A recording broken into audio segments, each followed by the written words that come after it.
السلام عليكم بنات، كي دايرين؟ لاباس عليكم؟ نتمنى تكون اموركم بخير وعلى خير.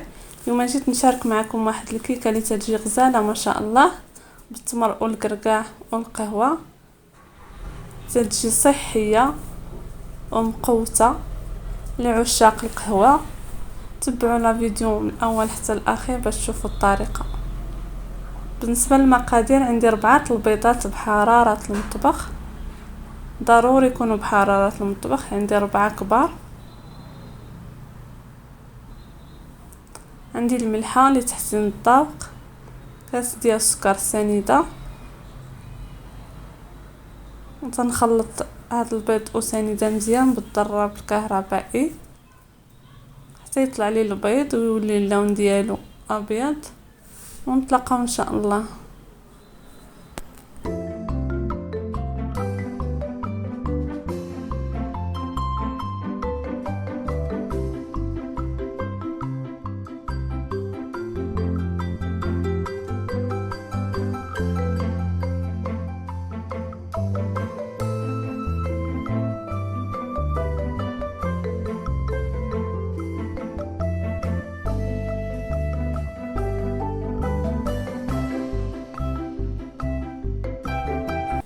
من بعد ما خلطت البيض مزيان حتى طلع، تنضيفو كاس ديال الزيت بالتدريج وتنخلطو جيدا.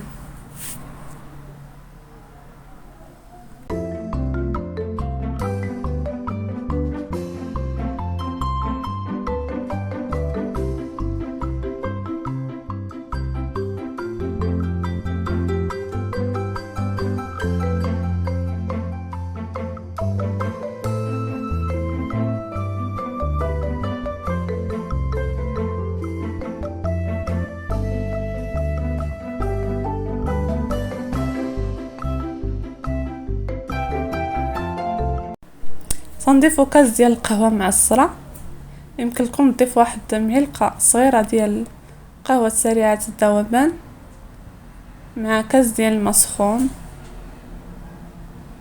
وتنخلطو مزيان هاد المكونات جيدا حتى تنسجموا لنا.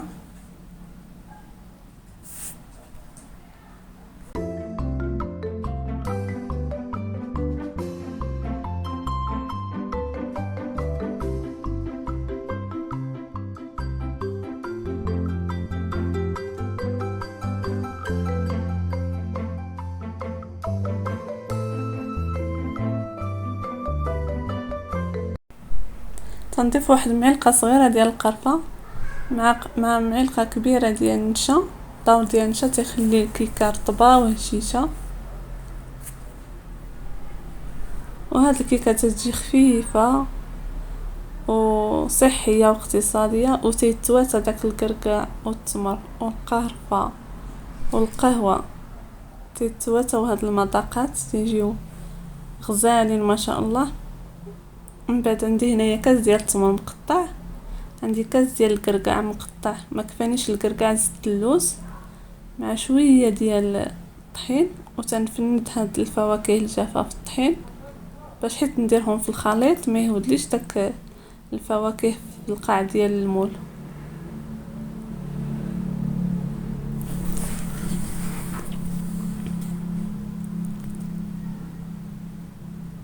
وتنغرب لداك الطحين اللي كنا فندنا في الفواكه.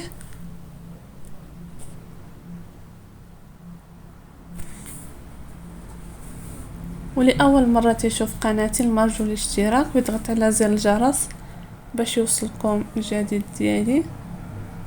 عندي هنايا كاس ونص ديال الطحين مع 2 خمارات ديال الحلوى، وتيبقى الطحين على حسب النوعيه ديال الطحين وعلى حسب البيض.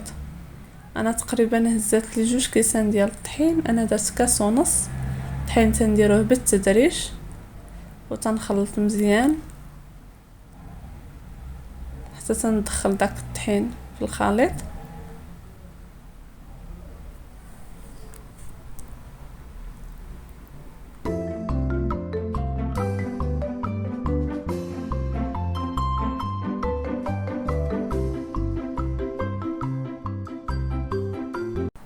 وتنضيف النصف اللي تبقى ليا ديال الطحين، يعني خدات لي 2 كيسان ديال الطحين.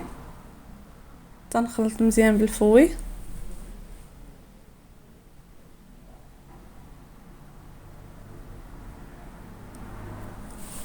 حتى تندخل داك الطحين مزيان في الخليط.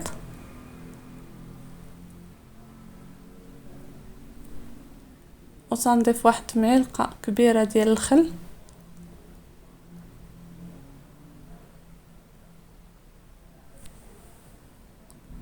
اي مكون زدتو تتخلطو وتكون القوام ديال الخليط ما ثقيل ما خفيف. وتنضيف دوك الفواكه اللي فندنا في الطحين، تنضيفهم على داك الخليط وتنخلط من التحت للفوق حتى تندخل دوك الفواكه في الخليط ديالنا. تنكونوا شاعلين الفران من قبل يكون سخون ونقصولو العافيه، والعافيه تكون مهيله.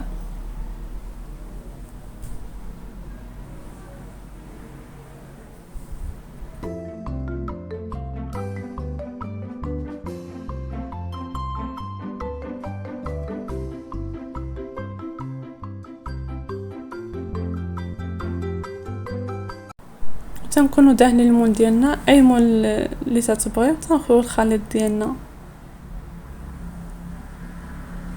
فندخلو الكيكه ديالنا الطيب. لما الطيب نتلاقاو ان شاء الله في الشكل النهائي ديال الكيكه. وهذه هي الكيكه ديالنا من بعد ما طاب، تجي طالعه ما شاء الله وتجي خفيفه. انا زينتها بالكونفيتير وكاوكاو كونكاسي، تجي صحيه ومقوته. تنتمنى تجربوها، طردوا عليا في التعاليق ديالكم الغزاله.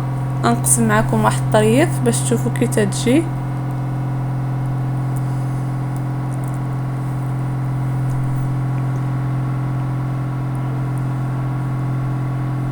وتجي خفيفه ما شاء الله. وشكرا لكم، الى فيديو جديد ان شاء الله، مع السلامه.